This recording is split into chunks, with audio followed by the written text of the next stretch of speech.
একটা মেয়ে একটা বাসার সামনে এসে বলল, বাহ, বাড়িটা অনেক বড় আর কত সুন্দর, আর এই গাড়িটাও এত সুন্দর। একথা বলেই মেয়েটি তার এক্স বয়ফ্রেন্ডকে দেখতে পায় যে সে এই বাসার মালির কাজ করছে।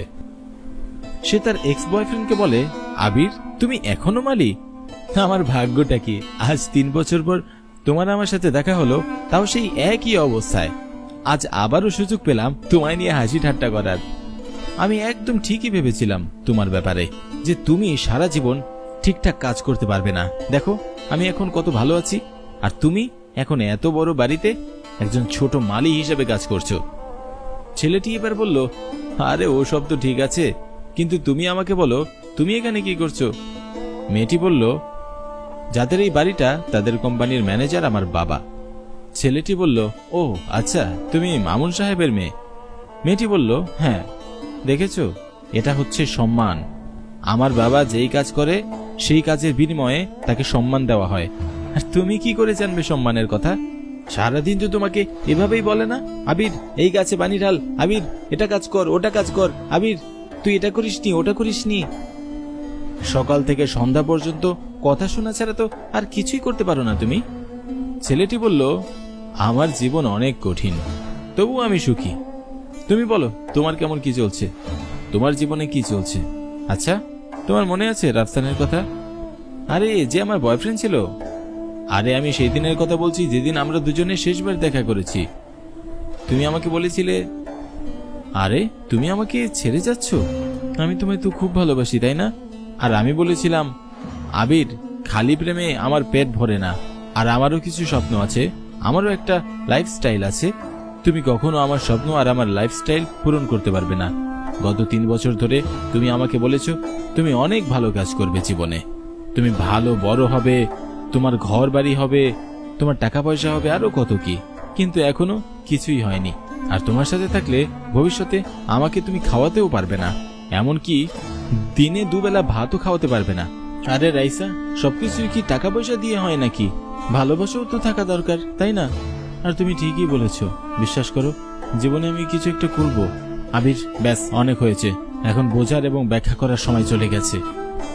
এখন আমি রাফসানের সাথে যাচ্ছি, আমি সেই রাফসানকেই বিয়ে করতে যাচ্ছি। আমি তোমাকে ছেড়ে সঠিক সিদ্ধান্ত নিয়েছি এবং রাফসানকে বেছে নিয়েছি। এবং তুমি এটি জানো যে রাফসান কত ধনী মানুষ, তার এত বড় ব্যবসা আছে, তার অনেক বড় বাড়ি আছে, গাড়ি আছে। আর তুমি একবার নিজেকে দেখো, তুমি জানো যে আমি খুব খুশি যে রাফসানকে আমার জীবন সঙ্গী হিসাবে বেছে নিয়েছি, এবং আমি খুব খুশি যে আমার রাফসানের সাথে বিয়ে হবে।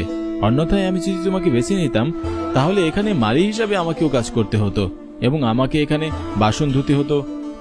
তোমার বিয়ে হচ্ছে জেনে আমি খুব খুশি। একটা কথা বলি, রাফসান তোমাকে অনেক বিশ্বাস করে, তার সাথে কখনো বিশ্বাসঘাতকতা করো না, যদি না তুমি তাকে ভালোবাসতে না পারো, কারণ তুমি তো টাকা পয়সাকে ভালোবাসো, রাফসানকে না। তুমি কি বলতে চাও আমি রাফসানকে ভালোবাসি না? আমি ওকে অনেক ভালোবাসি। ওর কাছে এত টাকা আছে যে আমাকে সারা জীবন ও সুখে রাখতে পারবে। এর মধ্যেই মেয়েটির বাবা চলে আসে এবং বলে, রাইসা, মানুষের সাথে এভাবে কথা বলতে হয়? হ্যাঁ বেয়াদব মেয়ে। বাবা, তুমি আমাকে শিখিয়েছো যে মানুষকে সম্মান করা উচিত, কিন্তু এই মানুষটা মোটেও সম্মানের যোগ্য নয়। তুমি মনে করো আমি তোমাকে বলেছিলাম যে একটা ছেলে আমার সাথে প্রতারণা করছে, সে আমাকে মিথ্যা প্রতিশ্রুতি দিয়েছে যে সে খুব ধনী। এটা সেই ছেলে, আমি ওকে ছেড়ে দিয়েছি কারণ ও একদম গরিব, ওর কাছে একটা টাকা পয়সাও নেই। আর দেখো, আজও ওর কিছুই নেই, ও একজন সাধারণ মালি মাত্র। এবার মেয়েটির বাবা বলল, উনি কি সেই লোক? তুই জানিস উনি কে? উনি আমাদের বস, আমাদের কোম্পানির মালিক। আজ ওনার জন্য আমরা এত ভালোভাবে জীবনযাপন করতে পারছি, আর তুই সেই মানুষটার সাথে এমন করছিস? বেদব, এক্ষুনি ক্ষমা চাও ওনার কাছে। মেয়েটি তার বাবার কথা শুনে চমকে ওঠে এবং বাবার কথা মতো ছেলেটির কাছে ক্ষমা চায় এবং বলে, আমাকে ক্ষমা করে দিন, আমার অনেক বড় ভুল হয়ে গেছে, আমি আসলে বুঝতে পারিনি।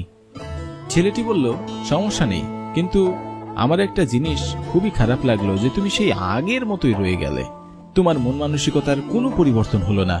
মানুষকে সম্মান দিতে শেখো, না হলে ভবিষ্যতে অনেক বড় বিপদে পড়তে হবে।